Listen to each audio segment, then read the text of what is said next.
एक बार ऐसा समय आता है कि नारायणी इनका पैर जब तक धुलती नहीं है तब तक शांत नहीं होती है। शालिग्राम पत्थर होते हैं जो नारायणी की नदी में ही प्राप्त होते हैं और कहीं अन्य नहीं मिलते। नमस्कार दोस्तों, मैं हूं राजकुमार और हम इस समय आ चुके हैं नेपाल त्रिवेणी नदी के पास। यह जो वीडियो है ज्ञान से परिपूर्ण वीडियो है।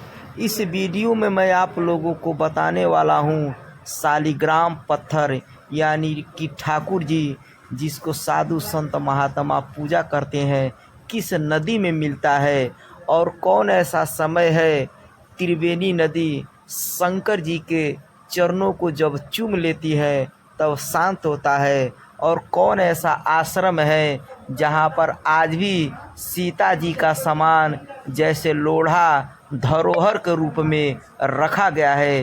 तो यह पूरा वीडियो आप लोग देखिए। यही वाल्मीकि आश्रम है जहाँ पर लोग उसका उत्पत्ति हुआ है। जो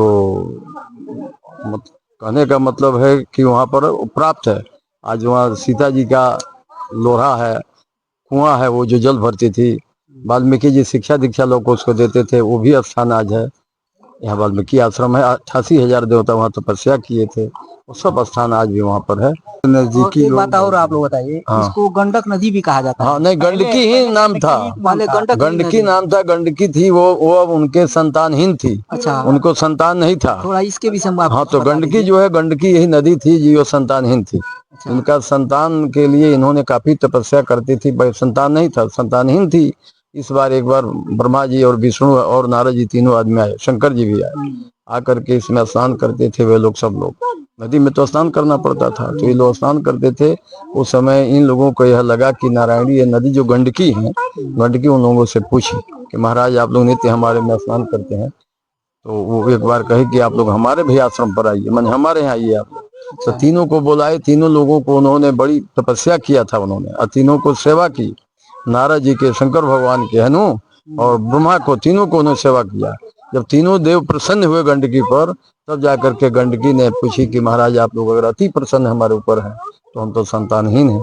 तो वही उन्होंने प्रसन्न हो कहा कि आप क्या चाहती हैं? तो हम चाहते हैं कि हमारे गोद में कोई बालक हो। तो नारायण कहा कि नहीं, मैं आपके ही गोद में रहेंगे। वही जो सब जो शालिग्राम पत्थर होते हैं जो नारायणी की नदी में ही प्राप्त होते हैं और कहीं अन्य नहीं मिलते।